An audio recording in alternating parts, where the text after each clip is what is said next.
Buenas noches, queridísimos amigos del Listín Diario.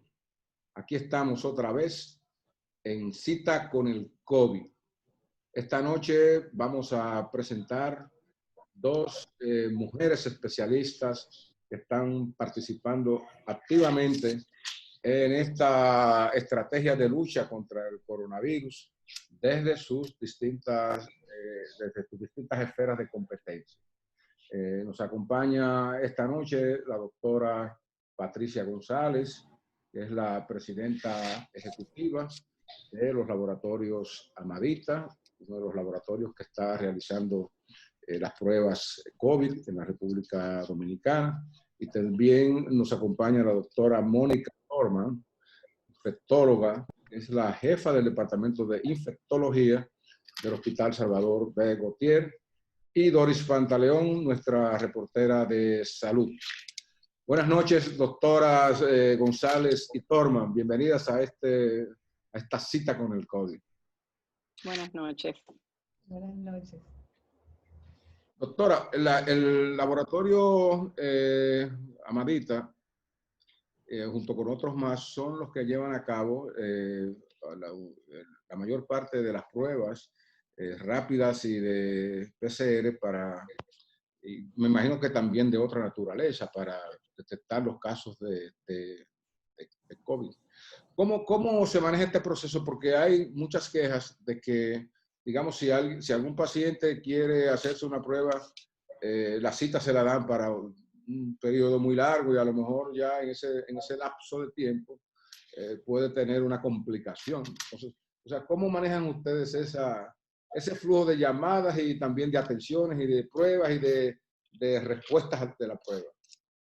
Bueno, nosotros te estamos dando el servicio desde el 18 de marzo, cuando comenzó ya esta pandemia y se declaró que el laboratorio nuestro estaba habilitado para procesar las pruebas de RT-PCR, que son las pruebas directas más bien de utilidad diagnóstica para el COVID. Los pacientes tienen diversas formas de llamar. Es real que hay dificultad para comunicarse porque tenemos una alta demanda y ahora aún más porque, como usted mismo ha visto, pues el número de infectados ha crecido. Tenemos varias vías, tenemos el teléfono, tenemos nuestra aplicación de APP Amadita y también tenemos un WhatsApp directo que va a estar en funcionamiento a partir del martes. Sí las personas estamos conscientes que les da dificultad comunicarse con nuestro laboratorio, pero créame que hemos atendido muchísimas personas. La verdad es que no podemos atender todo el que nos lo solicita, pero hacemos todo lo posible y cada día estamos conscientes de la realidad e implementando mejoras con nuestro equipo de logística y de canales para poder hacer más viable la accesibilidad de los diferentes tipos de pacientes. Es decir, vienen de todos los estratos. Doctora, ¿hay posibilidad de reducir un poco el tiempo de espera de las citas? Bueno, eso va a depender mucho de la rapidez con que nosotros podamos ir entregando los resultados y las opciones que vayamos abriendo para ir dándole más facilidad a los pacientes. Acuérdense que este es un servicio que se da a domicilio. Al principio, cuando estábamos en la cuarentena verdadera, ¿verdad? Que nadie estaba trabajando, era mucho más fácil moverse en la capital. Entonces, ha sido un poco, ahí era más fácil llegar a los hogares en cuanto al tránsito. A medida que se ha ido normalizando la vida y todas las empresas han abierto, pues también las empresas requieren operativos.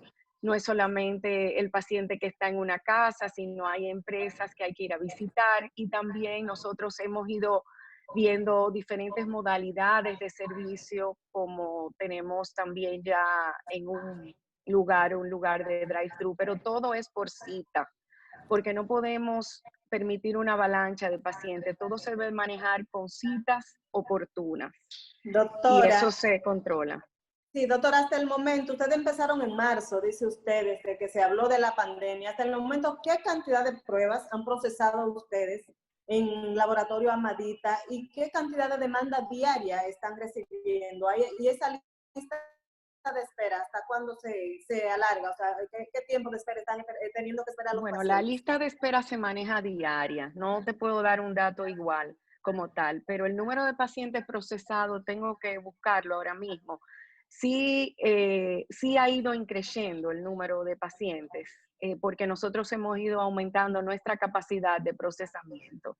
Nosotros empezamos con un procesamiento menor y ya prácticamente hemos ido aumentando, y esta semana que viene y la próxima pues estaremos con mayor disponibilidad, Dios mediante, para poder brindar el servicio a los pacientes. Doctora Patricia. Entonces usted dice que van a habilitar, perdón, un WhatsApp que la persona, para darle más facilidades, porque uno de los grandes tormentos es poder comunicarse con los laboratorios. Claro. Sí, sí, es real, el tormento es real, no lo puedo negar, es una realidad.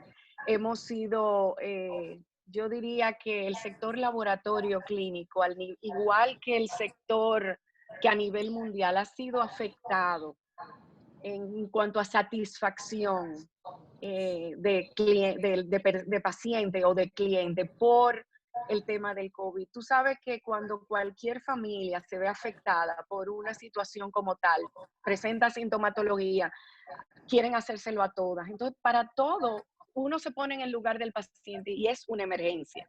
Pero también hay que acordarse que no es solamente la prueba la que te va a decir el diagnóstico, que esto es una enfermedad que definitivamente el laboratorio es una ayuda diagnóstica con la prueba de RT-PCR, escogida en el tiempo oportuno también, ¿ok?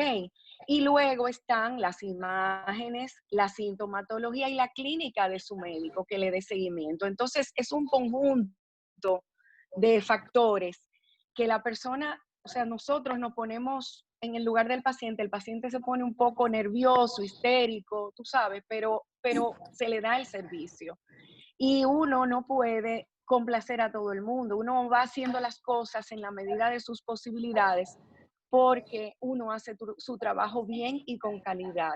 Y yo le pido a los pacientes que entiendan eso, porque no es una situación tan sencilla como cualquier otra cosa. Existen también otras pruebas coadyuvantes en la clínica de los pacientes, que dan orientación también a los propios clínicos, infectólogos, neumólogos, del cuadro del paciente. Y nosotros disponemos de esas pruebas. Incluso tenemos una prueba que es la interleuquina 6, que somos los únicos que la tenemos en el país, que es una prueba para la fase 4 de la enfermedad, la cual es un marcador de inflamación que es de gran utilidad cuando ya los pacientes están en intensivo, que están en fase 4. Pero, ¿Y en qué ayuda, Patricia, esa prueba a los médicos? ¿En qué? Bueno, le ayuda a definir el grado del proceso inflamatorio que tiene, porque acuérdense que y esto lo puede ampliar mejor la doctora, porque no soy clínica, yo me estoy metiendo en terreno de Mónica ya. Sí. Pero esto es un cuadro que no es un franco cuadro respiratorio, esto produce se desencadena todo el sistema inflamatorio del organismo y produce un síndrome de coagulación intravascular diseminado, al final se afectan, es multisistémica, afecta a los diferentes órganos del cuerpo humano. Doctora, y entonces todo esto se ha venido aprendiendo con el tiempo. Sí, doctora Patricia. Usted mencionaba la palabra tiempo oportuno. Director, no sé si usted está haciendo alguna pregunta, pero no se escucha, director. No me escucha. Parece que hay problemas con... Entonces vamos a preguntarle a la doctora Mónica Thorman, doctora, ¿cómo se manifiesta este virus en el cuerpo humano y por qué tantas personas tienen que llegar a cuidados intensivos? Dígame, perdón. ¿Me escuchan ahora? No se escuchaba, director. Sí. ¿Y ahora me escuchan? Sí. Sí, bueno, ahora un poco mejor. Sí, quería hacer una pregunta a la doctora Patricia. Cuando ella hablaba de tiempo oportuno y de las pruebas y de cómo se impacientan las personas. Sí, cómo no. Exactamente. Entonces, sería una explicación, o sea, ¿cuándo es oportuno hacer... Está muy mala su comunicación, director. Está muy mala la comunicación. vamos a resolverlo, pues sigamos. Comunícale entonces a los técnicos. Sí, está mala. Muy mal. Sí, déjenme. Vamos a seguir hablando con la doctora Mónica. Ok, sigue hablando. Vamos a seguir hablando, director, con la doctora Mónica Torman, que le preguntaba... Sí, le preguntaba que cómo se manifiesta este virus y que por qué tan rápidamente el paciente tiene que llegar a cuidados intensivos, para que la doctora nos explique un poco todo ese sistema, cómo funciona el virus en el sistema orgánico. Mira, para hacerlo un poquito más simple, porque esto para comunicárselo a la población en general, inmediatamente la persona entra en contacto con este virus. Recuerda que un 80% va a tener síntomas leves y va a resolutar completamente la enfermedad sin complicación. Pero hay un 20% que se complica. ¿Quiénes son estas personas? Personas mayores de 65 años y pacientes con comorbilidades, como es la hipertensión arterial, como es la diabetes, como es las enfermedades renales, cardíacas y los pacientes que sufren de cáncer y están en terapia.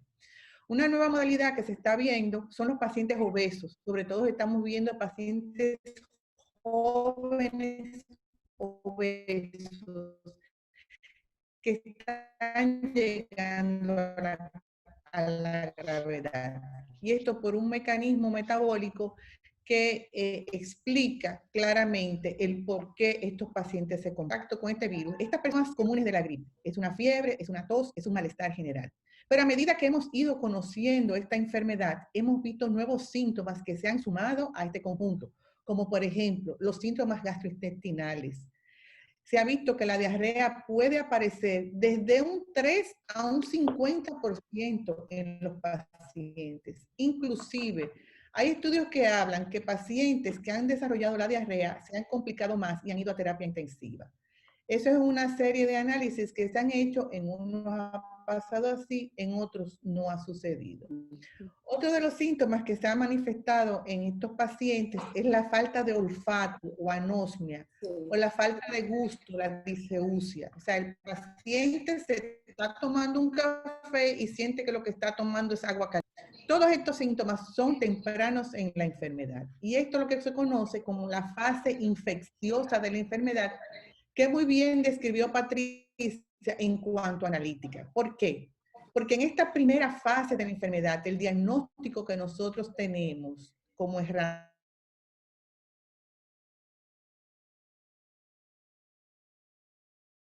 que nosotros necesitamos como diagnóstico de esta enfermedad.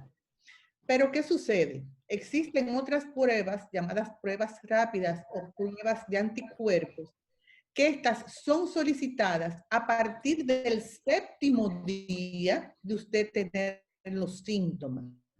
¿Y por qué esto es así? Porque nosotros tenemos que darle un tiempo al organismo a que haga su respuesta inmunológica. O sea, en los primeros 6 días que yo tengo la fase infecciosa con una replicación viral, que la prueba que yo necesito es la PCR que me identifica la partícula viral. Me coge una parte del virus, me lo amplifica y me dice que ese virus está ahí. Esos primeros 6 días son importantes, doctora, muy importantes en el paciente, esos primeros 6 días. Es importante porque es la parte infecciosa y ya tenemos en el país los medicamentos que se utilizan para esa parte infecciosa. Ya llegó el antiviral al país, hay 3 compañías que lo están trayendo y ya se pueden tratar en los pacientes que tengan esta sintomatología, que tengan comorbilidades o que usted sospeche que va a ir a la gravedad, poder usar ese tratamiento en esos primeros días. Doctora Mónica, ¿me escuchan? Ahora sí.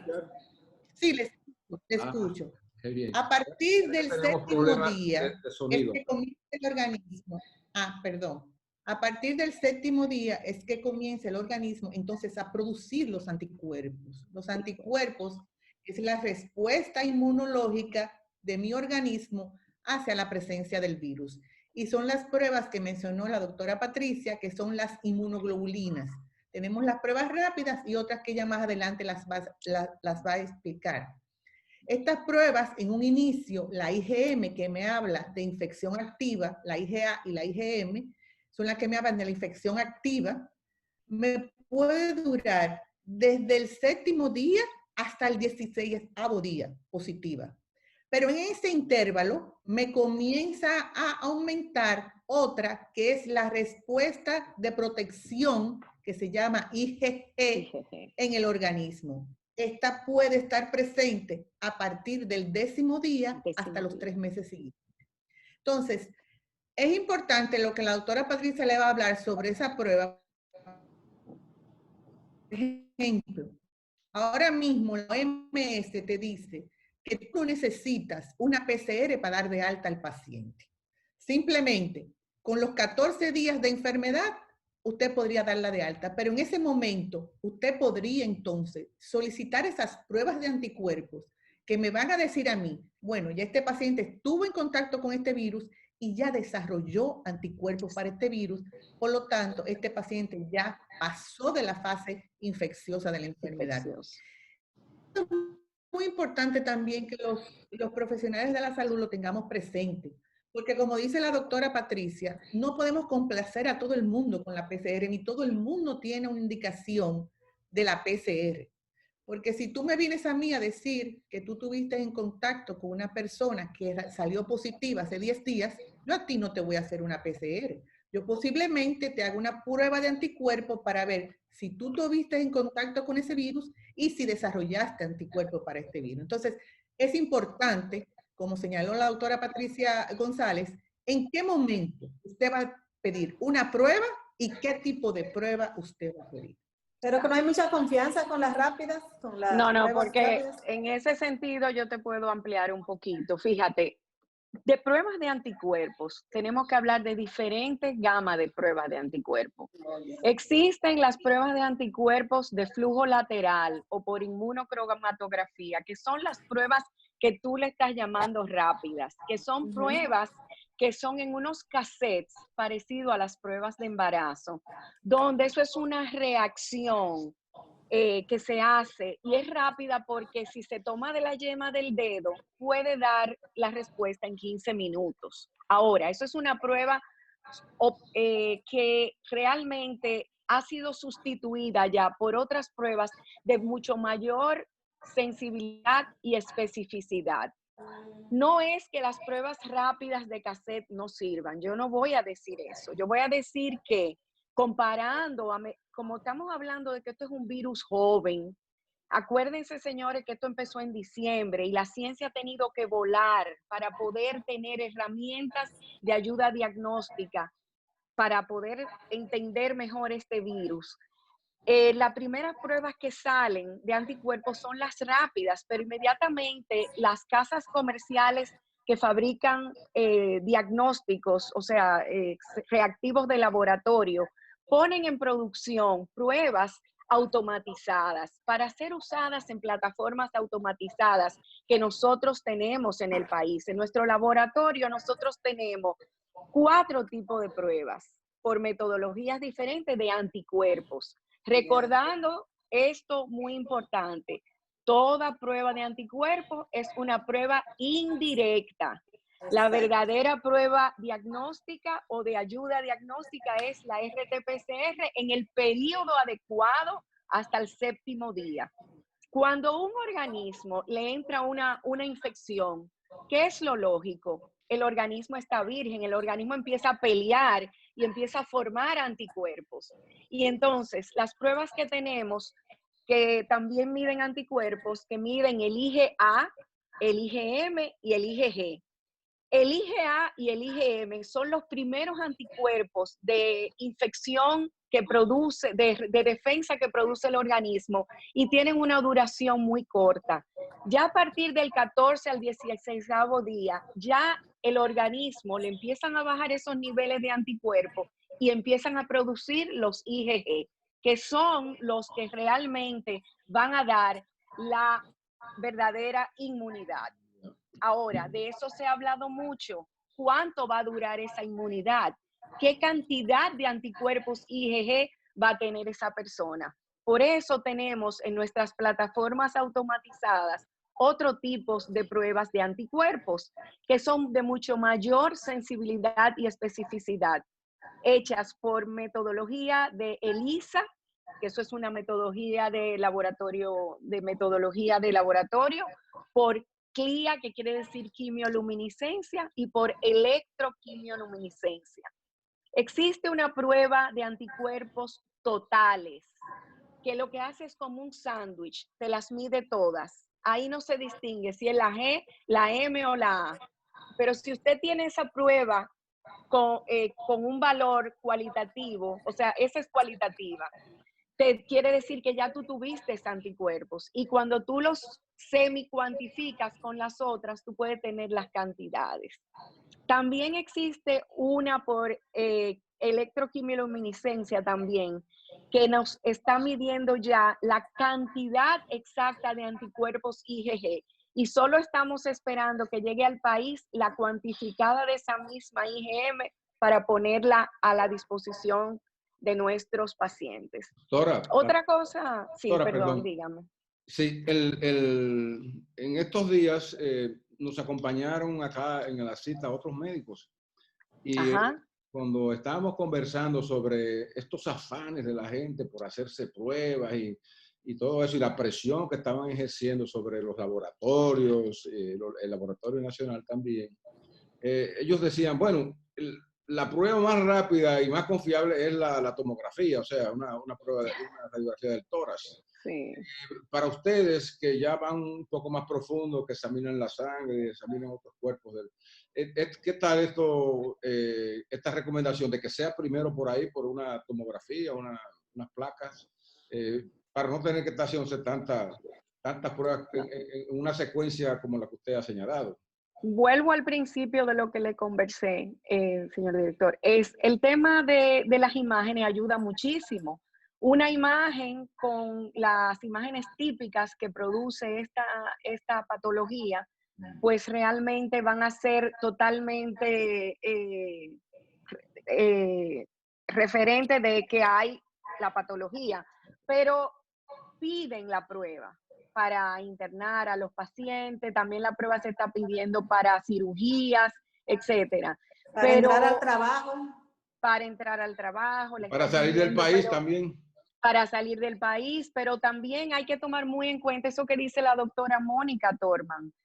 ¿En qué momento? Porque no todo el que tuvo un contacto con un contagio positivo ya confirmado por RT-PCR tiene que hacerse la PCR obligatoriamente. Eso va a depender del momento, porque es que hay que acordarse una cosa, desde el día 0 que uno ya está contagiado, empieza a tener en su organismo carga viral de ese virus, que eso es lo que mide la prueba RT-PCR, el gen del virus.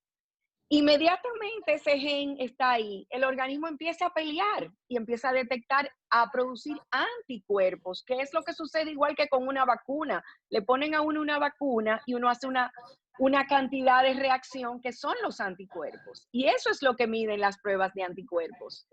La gama variada existe y gracias a Dios las disponemos en el país.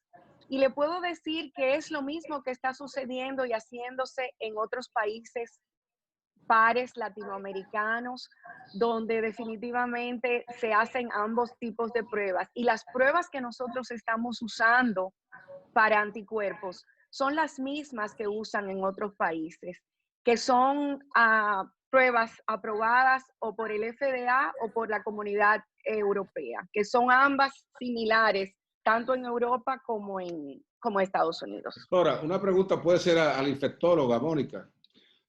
Si un paciente va con síntomas de dengue, por ejemplo, que ahora puede darse dengue, sí. Y entonces está actuando bajo la percepción que es COVID, porque ahora todo es COVID, y llega a un lugar, a un hospital, y se le hagan las pruebas porque está presentando esos síntomas. Estas pruebas podrían distinguir entre lo que es el dengue y lo que es el COVID.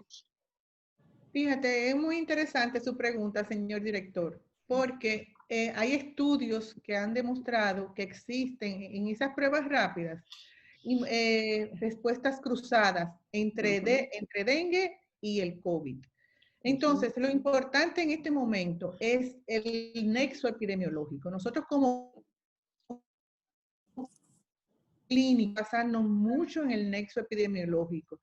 Si la persona me viene de una localidad, de un barrio o de una comunidad donde tenemos casos de dengue, entonces yo tengo que mover mi diagnóstico hacia esas patologías. Pero siempre es importante hacer los diagnósticos diferenciales, primero con la clínica y después, como dice la doctora Patricia, apoyarnos con el laboratorio. Y yo creo que en estos momentos tenemos que actuar un poquito más rápido, porque fíjate que tenemos muchas limitantes con lo que es la RT-PCR. Entonces, si estamos en medio de una pandemia y estamos en un incremento de los casos en nuestro país, no debemos esperar esta prueba para tomar conducta con estos pacientes. Como mismo dijo la doctora Patricia, existen otras pruebas complementarias que nos dan índice o nos indican que este paciente puede estar cursando con COVID. Y mientras tenemos la PCR, podemos ir interviniendo este paciente con medidas que previenen que este paciente me llegue a una etapa grave de la enfermedad. Se ha visto que estos pacientes, no en la fase infecciosa, sino en la fase inflamatoria, su mayor complicación son los tromboembolismos. Entonces, si yo hago estos marcadores que habló la doctora Patricia, que están disponibles y esto no es tan difícil de mandar a hacer, y veo que están alterados, ya yo puedo ir medicando a mis pacientes con anticoagulantes o cualquier otro medicamento que me evite este proceso inflamatorio y no llegar a este paciente a la gravedad. Hemos visto casos que se le ha solicitado la prueba y cuando llaman para hacerle la prueba y el paciente ha fallecido, porque han esperado este resultado de la prueba para intervenir al paciente. Mi consejo es, hasta ahora lo que tenemos es COVID.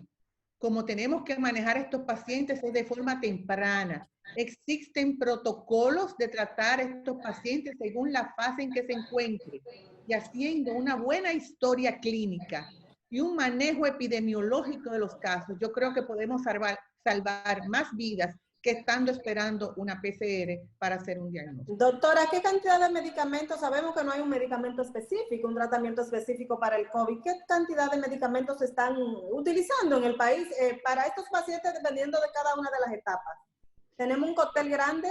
No, fíjate, no es bueno decir nombres de medicamentos porque la población tiende a automedicarse. Sí. En principio se utilizaron medicamentos que todos han escuchado y que en estudios posteriores se ha demostrado que no sirven para el tratamiento.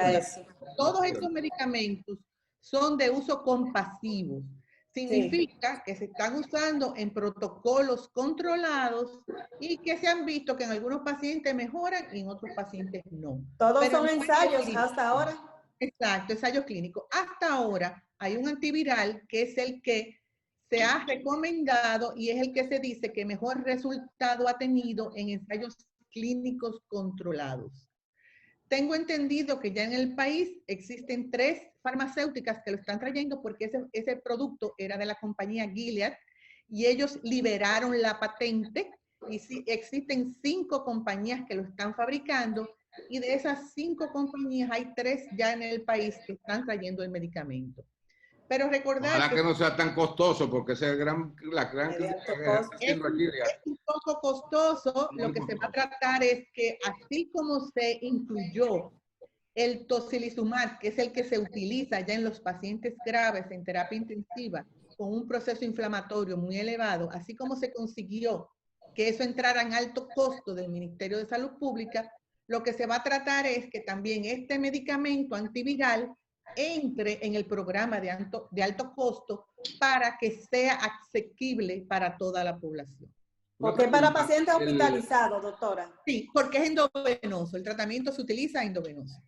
Tiene que ser en pacientes hospitalizados. Una pregunta. Que siempre cuando estamos acá haciendo las estadísticas, levantando las estadísticas de los casos de contagio, siempre le he preguntado a Doris, ¿cuál es el per cápita, ¿no? El per cápita de las pruebas que se hacen. O sea, ¿cuántas pruebas promedio se le hacen a un paciente? O digamos que serían las reglamentarias. Una prueba rápida primero y 2 PCR después, ¿o cómo? O sea, es para tener una idea de que cuando el Ministerio de Salud anuncia, hemos hecho tantas pruebas,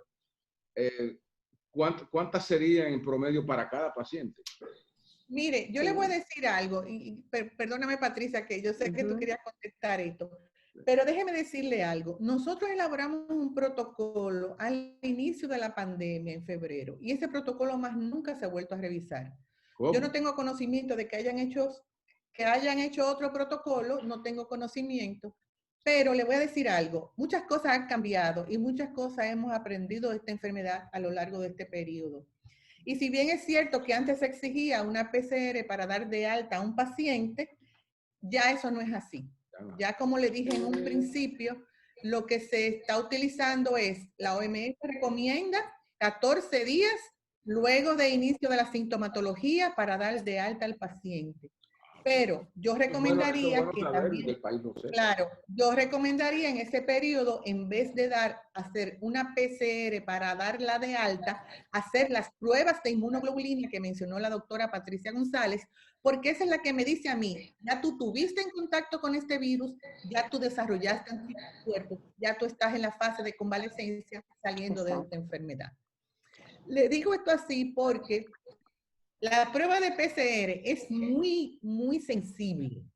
Por ejemplo, si yo mantengo aunque sea un mínimo de partículas virales en mi saliva, esa prueba puede darme positiva, siendo yo ya sin sintomatología y sin transmitir la enfermedad. Entonces eso puede confundir. Sí. Por eso, lo recomendable es no hacer una PCR de control para darla de alta. Porque la más mínima partícula de virus, que fíjense, tuvimos el caso del italiano, duró 60 días con una PCR positiva y el paciente estaba sintomático hace tiempo. Ese paciente posiblemente no era contagioso tampoco. Y hubo un estudio en Alemania que demostró que si usted tiene menos de 1000 de carga viral de ese virus en saliva, usted no es contagioso. Entonces, lamentablemente las pruebas que hacemos aquí no cuantifican la carga viral, sino nada más nos dicen positivo. Cualitativa. Eso. Entonces, ¿no pudiera suponer que hay muchas pruebas de PCR con falsos positivos? No, eso no es lo que ella está diciendo. No digo yo que en todos casos no. No es que sea falso positivo. El virus está ahí, pero la partícula que está ahí no me dice si está viva o está muerta.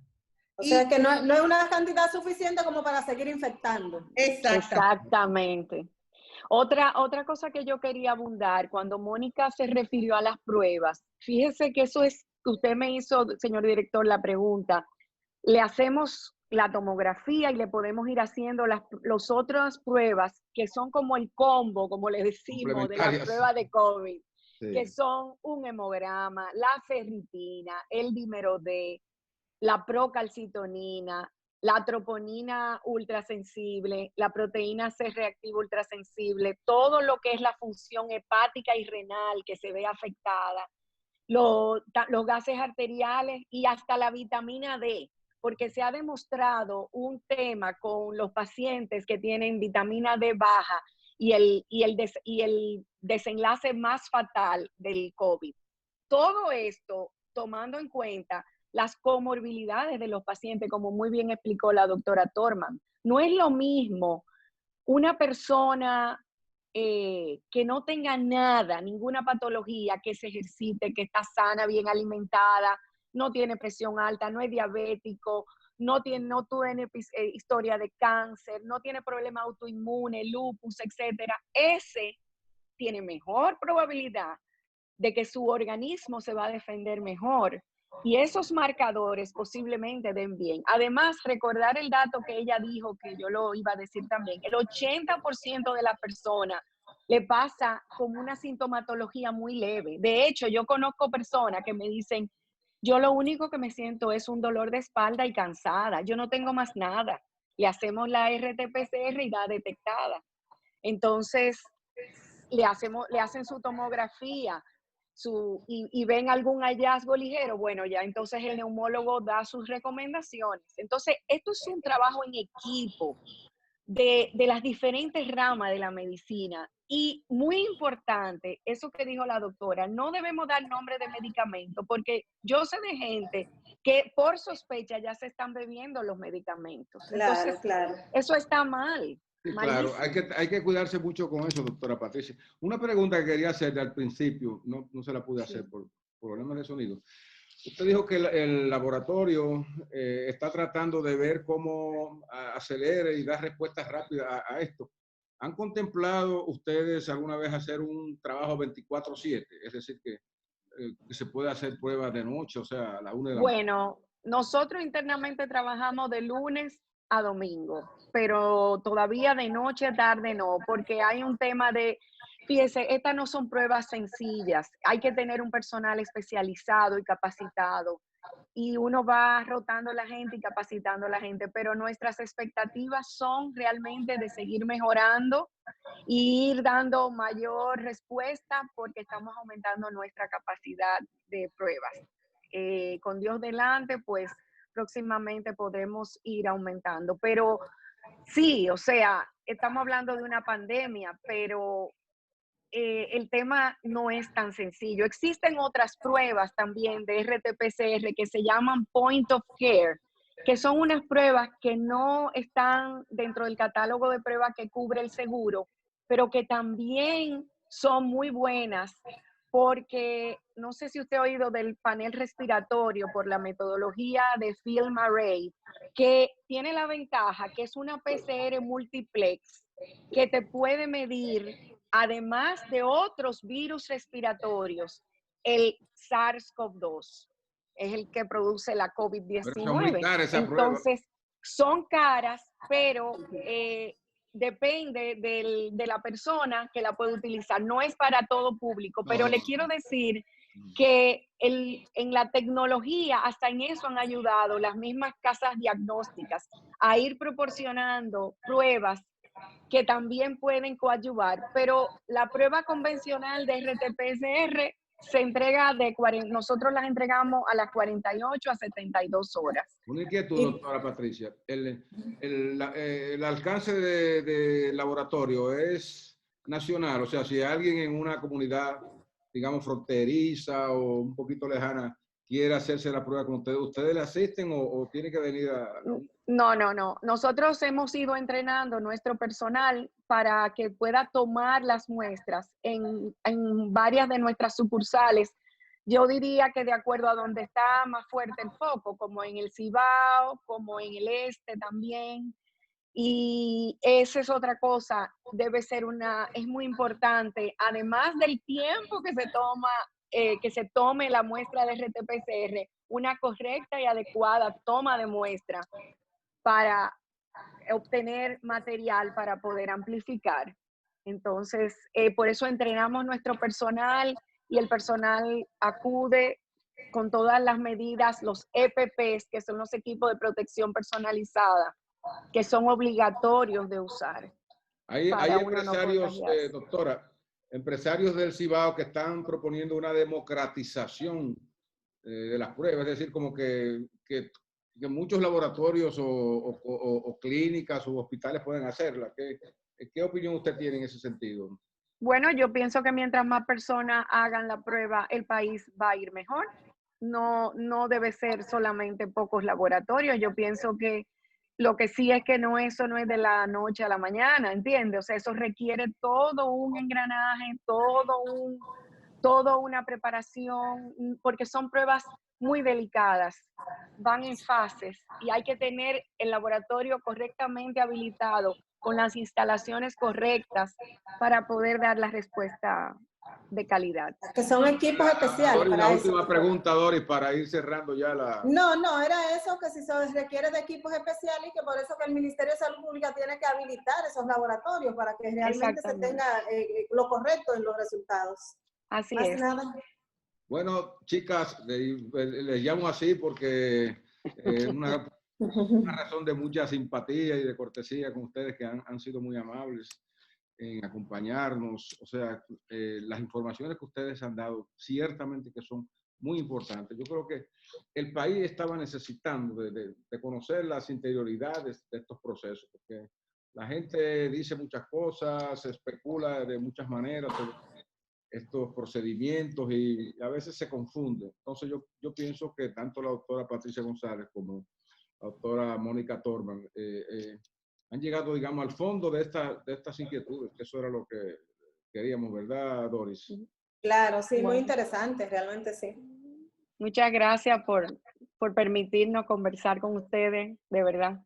Bueno, y no, gracias a ustedes por participar y por darnos también a nosotros, y especialmente a los lectores del Listín Diario, listindiario.com, aquí en la cita con el COVID, en el toque de las 9, una orientación muy amplia de cómo debemos actuar, cómo debemos frente a esta pandemia. Claro, para mí me queda muy indiscutible que lo mejor es quedarse en su casa, cuidarse, Sí, mantener el señor. distanciamiento, mantener las medidas de higiene, la protección de las mascarillas para no tener que ir a los laboratorios. Ninguna de las pruebas. Así será. Es importante esto. Bueno, y un doctor, a la doctora Mónica, un saludo para el doctor Félix también. Así es. Y nada, bueno, gracias a todos ustedes por participar, a los lectores del Listín por acompañarnos en esta cita con el COVID en el toque de las 9. Dios mediante, el próximo lunes a esta misma hora, los esperamos acá. Buenas noches. Buenas noches. Buenas noches.